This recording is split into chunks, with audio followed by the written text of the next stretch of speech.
Hello दोस्तों, एने horror stories YouTube channel में आपका स्वागत है। मैं हूं सात्यकी द्विवेदी। तो दोस्तों सुनिए आज की भूतिया कहानी। मेरा नाम जलपा मोनाड़ी है। मेरे पापा अनाज और बीज बेचते हैं। आज मैं आपको उस घटना के बारे में बताने जा रही हूँ जिस वजह से मेरी बहन बर्बाद हो गई। मुझे याद है हम दोनों बहनें 11वीं कक्षा में बालूबा कन्याशाला में पढ़ती थी। हम दोनों जुड़वा बहनें होने के कारण हमेशा लोगों में चर्चा का विषय बनी रहती थी। एक दिन करीब 11 बजे हमारी छुट्टी हो गई। हम दोनों बहनें स्कूल के कंपाउंड में थी। तभी मेरी बहन भावना बाथरूम गई। करीब 15 मिनट हो गए लेकिन वो वापस नहीं लौटी। तब मुझे चिंता हुई। मैं पता लगाने बाथरूम की ओर गई। वहाँ का नज़ारा देखकर मेरी रूह कांप गई। मैंने देखा भावना वॉश बेसिन की दीवार से सट कर बैठी थी। उसके सिर से खून बह रहा था और कोई अजीब सी पहाड़ी आकृति उसके सिर से बहता खून चूस रही थी। एक पल मैं खड़ी होकर वो नज़ारा देखती रही।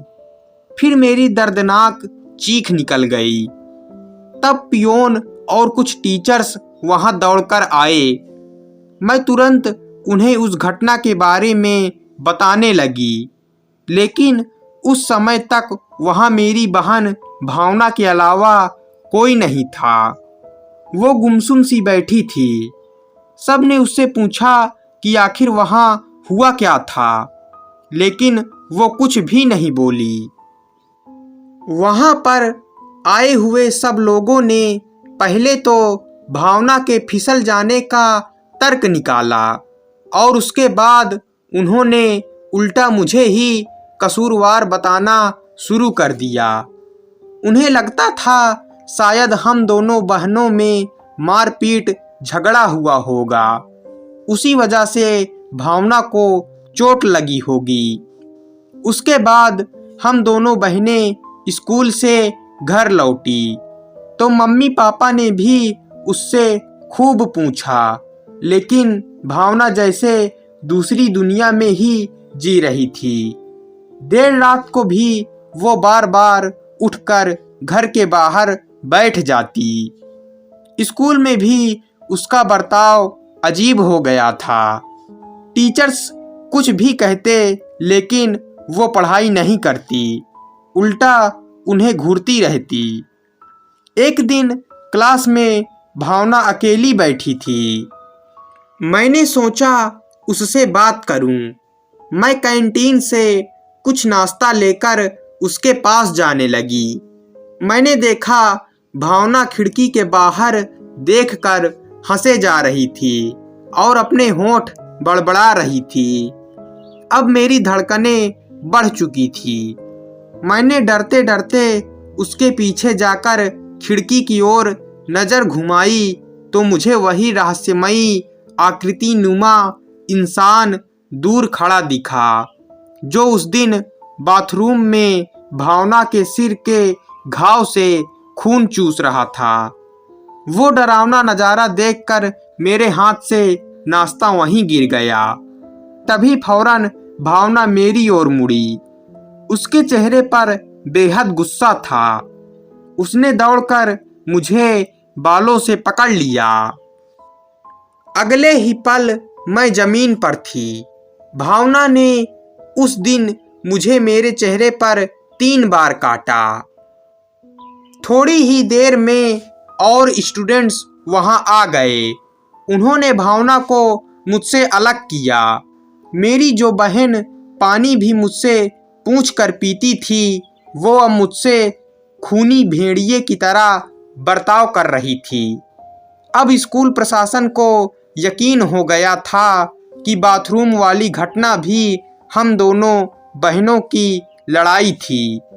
उन्होंने उसी समय मेरे पापा को भावना के काटने के निशान दिखाए। बात बड़ी साफ थी। वे लोग नहीं चाहते थे कि हम दोनों एक स्कूल में रहें। पापा ने उसी समय भावना को हॉस्टल भेजने का निर्णय ले लिया।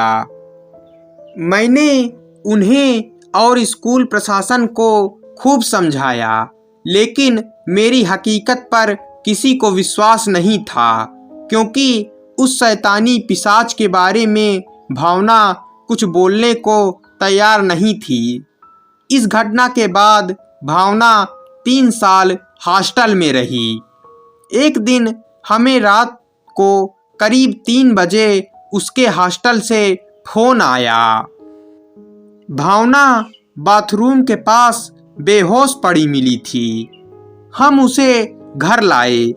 उसके सिर पर ठीक वैसे ही घाव थे जो स्कूल के समय मैंने देखे थे। आज भी भावना अंधेरे में अकेले बड़बड़ाती रहती है। हमेशा अंधेरे में रहना पसंद करती है। शायद हमारे स्कूल के समय से मेरी बहन के ऊपर पिशाच का वास है। पता नहीं उसका क्या होगा। मैं इस घटना की बात सार्वजनिक इसलिए बता रही हूँ ताकि मेरी बहन को इस मुसीबत से बाहर लाने का कोई सुझाव मिल सके। तो दोस्तों, ये कहानी यहीं पर ख़त्म हो जाती है। कहानी पसंद आई हो तो वीडियो को लाइक, चैनल को सब्सक्राइब कर दीजिएगा। मिलते हैं अगली भूतिया कहानी में।